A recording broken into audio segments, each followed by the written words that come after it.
नमस्ते, मैं doctor Parveen homeopathic doctor YouTube channel पर आपका बहुत-बहुत स्वागत करती हूँ और उम्मीद करती हूँ कि आप सभी बहुत ही अच्छे होंगे। आज हम कुछ हेल्थ इश्यूज़ के बारे में बात करेंगे, जिसमें कि होम्योपैथी में बहुत अच्छी मेडिसिन्स आपको अवेलेबल हो जाती है। जैसे कि मैंने पिछले वीडियो में बताया था कि यूरिक एसिड किस तरह से बढ़ता है, ब्लड टेस्ट होने पर पता चलता है। यूरिक एसिड को भी हमको नियंत्रण में रखना ज़रूरी है। तो यूरिक एसिड जब भी बढ़ता है तो आप होम्योपैथिक मेडिसिन ले सकते हैं। उसके बाद में एक प्रॉब्लम ऐसी है जिसे कहते हैं साइटिका, जो कि बहुत ही कॉमन हो गई है, आम बात हो गई है। और ये भी साइटिका जब होता है तो बहुत सीवियर पेन होता है। ये साइटिक नर्व होती है जो कि कमर से लेके पैर की एड़ी तक जाती है और अलोंग द साइटिक नर्व ये दर्द रहता है, बहुत ही सीवियर पेन होता है। तो ये कभी ओवरवेट यदि है तो आपको वेट कम करना ज़रूरी हो जाता है। और साइटिका के लिए भी होम्योपैथी में बहुत अच्छी मेडिसिन है। उसके बाद में एनल फिशर की प्रॉब्लम भी बहुत अधिक सुनने में आ रही है। इसका भी एक कारण है कि हमारा जो खान-पान है उसको हमको देखना है, खान-पान चेंज करना है। यही 50% इसका इलाज यही है कि हमारा जो खान-पान है उसमें हमको चेंजेस लाना है। तो ये जो एनल फिशर की प्रॉब्लम है उसमें एलोपैथी में सर्जरी सजेस्ट करते हैं।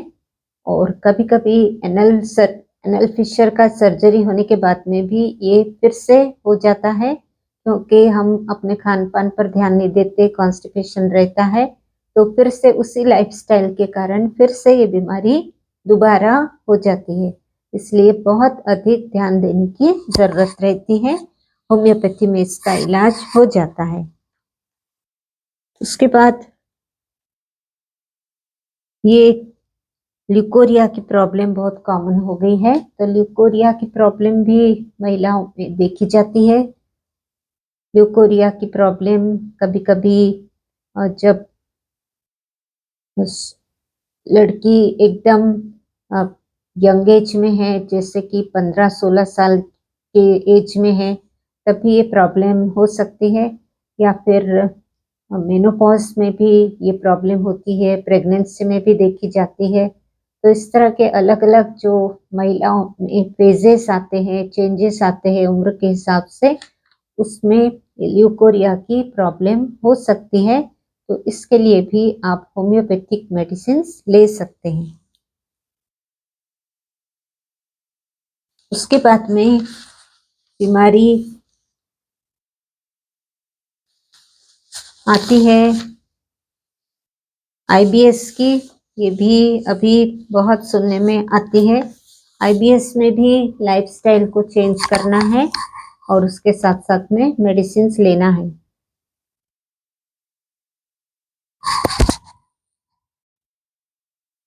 अस्थमा अस्थमा की जो प्रॉब्लम है उसके लिए भी रेकवेक द्वारा बनाए गए R43 ड्रॉप्स हेल्प करते हैं। और मेडिसिन्स में ब्लेटा ओरिएंटैलिस मदर टिंचर और एस्पिडोस्पर्मा मदर टिंचर, ये 2 मेडिसिन्स बहुत अच्छा काम करती है। बायोकेमिक कॉम्बिनेशन नंबर 2 ये भी बहुत अच्छी हेल्प करती है। ये जो आप दवाइयाँ लेते हैं उसके साथ-साथ में यदि आप बायोकेमिक कॉम्बिनेशन नंबर 2 लेते हैं तो 4-4 टैबलेट आपको दिन में 3 बार लेना है और ये मेडिसिन भी 3 बार लेना है। इस तरह से अस्थमा कंट्रोल में रहता है। धीरे-धीरे उसका फ्रीक्वेंसी है वो कम हो जाती है, अटैक्स कम आते हैं और धीरे-धीरे ये बीमारी कम-कम होते-होते पूरी तरह ठीक हो जाती है।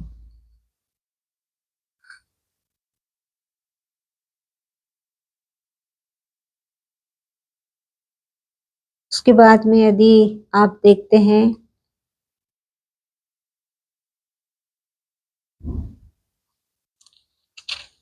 तो और भी ऐसी बीमारियां हैं जो होम्योपैथी में जिसका बहुत अच्छा इलाज हो जाता है।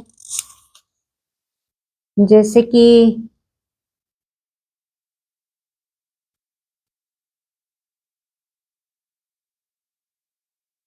आप देख सकते हैं थायराइड प्रॉब्लम है, थायराइड प्रॉब्लम भी पूरी तरह ठीक हो जाता है। थायराइडिनम 3x पोटेंसी में आपको 2-2 टैबलेट दिन में 3 बार लेना है और उसके साथ में आप ड्रॉप्स भी ले सकते हैं। कुछ रेकवेक के आते हैं 51 ड्रॉप्स, फिर एलन के आते हैं A52 और एलन के, उसके अलावा फिर एडेल के आते हैं 6 ड्रॉप्स। तो इस तरह से कुछ ड्रॉप्स भी अवेलेबल है जो कि आप होम्योपैथिक मेडिकल स्टोर से ले सकते हैं। लेकिन ये बीमारी पूरी तरह ठीक होती है धीरे धीरे। आपको मेडिसिन बंद नहीं करना है। यदि एलोपैथिक मेडिसिन आपकी चल रही है तो आपको मेडिसिन कंटिन्यू रखना है और साथ साथ में होम्योपैथी भी शुरू करना है। फिर जैसे जैसे आप 15 दिन, महीना दिन होता है तो धीरे धीरे आपका जो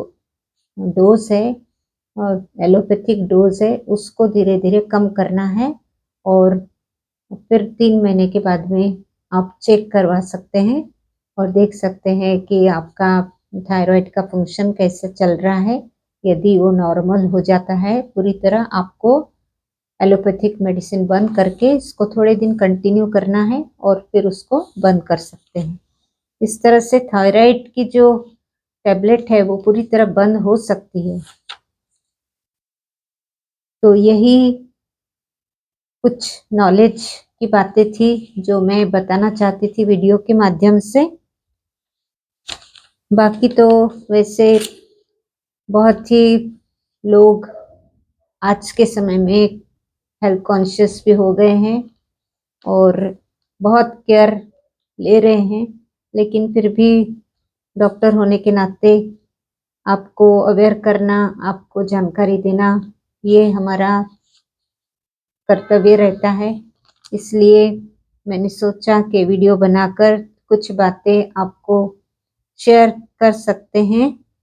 जैसे कि वेरिकोसिल है या वेरिकोस वेन्स है, तो वेरिकोस वेन्स के लिए भी होम्योपैथी में बड़ा ही अच्छा इलाज है R42 मेडिसिन, जो कि डॉक्टर रिक्वेग ने बनाई है, जर्मन कंपनी की। R42 ड्रॉप्स, वो भी वेरिकोस वेन्स के लिए बहुत अच्छे होते हैं।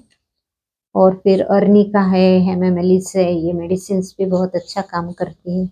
तो इस तरह से सभी बीमारियां हैं उनका होम्योपैथी में इलाज हो जाता है। लेकिन बात वहीं आकर रुकती है कि आपका खान पान पूरा डिपेंड करता है, हमारा बॉडी का सिस्टम हमारे खान पान पर, हमारा जो हेल्थ है वो पूरा डिपेंड करता है हमारे खान पान पर। हम क्या खाते हैं, कैसा खाते हैं, कब खाते हैं, और हमारा पूरा नींद का जो समय होता है वो हम कितने घंटे सोते हैं, किस तरह से सोते हैं, कब उठते हैं। दूसरी बात फिर हमारा जो लाइफस्टाइल है, हमारा एक्टिविटीज़ है, उसमें हम अपने डेली रूटीन में क्या एक्सरसाइज करते हैं। इस तरह से ये सब बातें ध्यान रखने की ज़रूरत है। और कुछ ना कर पाते हैं तो सिर्फ वॉक कर सकते हैं।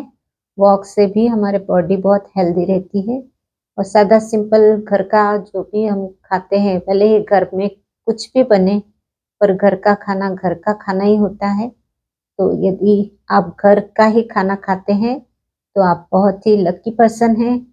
और उसके साथ साथ में आप कुछ एक्सरसाइज भी कर लेते हैं। और जो भी आपका जॉब है उसको बिल्कुल लाइटली होकर करना है। मेंटल स्ट्रेस बहुत अधिक नहीं लेना है। उतार चढ़ाव सबकी ज़िंदगी में आते रहते हैं। तो जो भी कहीं भी लाइफ में ऐसा, फैमिली में या फिर बिजनेस में या फिर अपने पर्सनल लाइफ में कैसे भी उतार चढ़ाव आते हैं, तो हमको अपनी हेल्थ का ध्यान रखते हुए ही उसको हैंडल करना है। तो ये जानकारी देना बहुत ज़रूरी है, क्योंकि यही सब बातें हैं जो बीमारियों को शुरुआत करती है, बीमारियों की शुरुआत करती है। इसलिए ये बातें बताना बहुत ज़रूरी होता है। तो उम्मीद करती हूँ आप यदि वीडियो को देखते हैं, पूरी तरह देखते हैं, तो कुछ बातें महत्व की है जो कि आप समझ सकते हैं, आप जानते हैं। और वीडियो को लाइक कीजिए। चैनल को भी, यदि चैनल पर पहली बार आप देख रहे हैं तो आप सब्सक्राइब कर लीजिए। तो उम्मीद करती हूँ कि ऐसे ही सहयोग बनाए रखेंगे। तो मिलते हैं फिर अगली वीडियो के साथ में, तब तक के लिए